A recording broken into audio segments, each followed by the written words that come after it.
Election commission of India के बिहार इकाई के दफ्तर चीफ इलेक्टोरल ऑफिसर बिहार को हम लोगों ने अभी अपने कौमी सदर जनाब बैरिस्टर असदुद्दीन अवैसी साहब के ज़रिए दिए गए ऑब्जेक्शन SIR के ताल्लुक से जो वोटर लिस्ट का गहन पुनरीक्षण हो रहा है उसके ताल्लुक से अभी हम लोगों ने दिया है और बिहार की सूरत हाल से भी हम लोगों ने अवगत कराया है कि गहन पुनरीक्षण में काफ़ी समय लगेगा। ये 25 दिन में ये काम संभव नहीं है और इसमें लोगों के जाति प्रमाण पत्र, उनके जन्म प्रमाण पत्र, माँ बाप के जन्म प्रमाण पत्र को मुहैया कराना कहीं से मुश्किल नहीं है।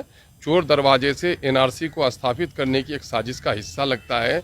इसलिए इलेक्शन कमीशन से हम लोगों ने गुजारिश की है कि इस इलेक्शन तक के लिए इसको एग्जम्प्ट किया जाए और अगर इसे कराना ही चाहते हैं तो समय बढ़ाइए, कम से कम साल भर का समय बढ़ाइए।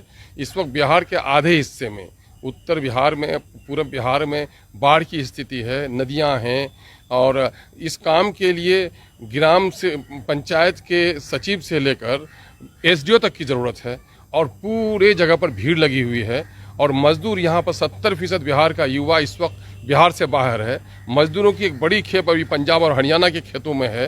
क्या ये आकर ये काम करा सकेंगे? ये संभव नहीं है। ये कहीं न कहीं से गरीबों को, दलितों को वोट से वंचित रखने की गहरी साजिश है। इसलिए इस काम को चाहे तो मुलतवी किया जाए या इसकी अवधि बढ़ाई जाए और साथ ही इस इलेक्शन को इससे एग्जम्प्ट किया जाए। इसका मुतालबा हम लोगों ने किया है।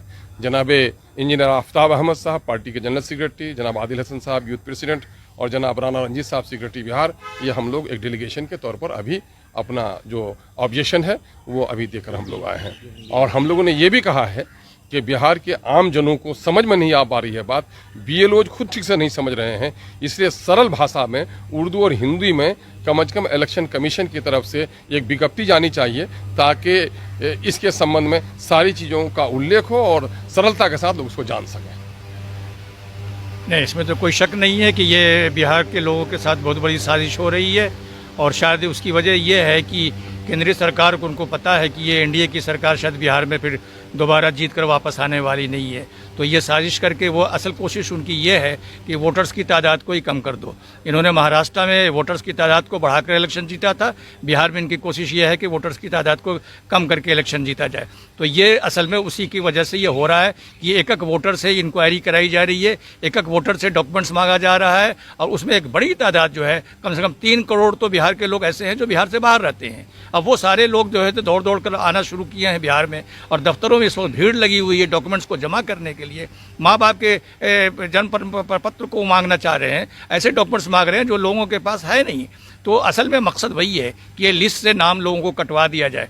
दूसरा भय जो लोगों के दिलों में इस वक्त फैल रहा है और ख़ास करके गरीब लोगों के अंदर, दिलों के अंदर है कि अगर उनका वोटर लिस्ट से नाम अगर कट जाता है तो कल उनका जो विधवा पेंशन है, कल उनके जो दूसरे जो फैसिलिटीज जो उनको मिलते हैं, उनका राशन कार्ड है, उनको दूसरी चीज़ें जो मिलती हैं कहीं वो भी नहीं ख़त्म हो जाए। इसलिए कि वोटर लिस्ट बहुत इंपॉर्टेंट है। अगर वोटर लिस्ट में आपका नाम नहीं है तो इसका मतलब है कि आप जो है से बिहार के वासी नहीं है, बिहार के हिंदुस्तान के सिटीजन नहीं है। अगर सिटीजन नहीं है तो आपको जितनी भी सुविधाएं मिल रही हैं सरकार की तरफ से, सारी सुविधाएं आपकी ख़त्म हो जाएंगी। इसलिए लोगों के दिलों में बड़ा भय है, लोग बड़े भयभीत हैं। इसी बात को लेकर हम लोगों ने इलेक्शन कमीशन के पास जाके बात कही है कि ये समय मुनासिब नहीं है, ये गलत समय पर ये काम कर रहे हैं। अगर ये करना ही था तो आप इलेक्शन के बाद कर लेते या लोकसभा इलेक्शन के बाद कर लेते। ये बात हम लोगों ने कही है कि ये इस चीज़ को जल्द से जल्द आप पोस्टपोन कीजिए और ये लोगों को सूचित कीजिए कि ये लोगों को इतनी बड़ी मुसीबत में वो न डालिए।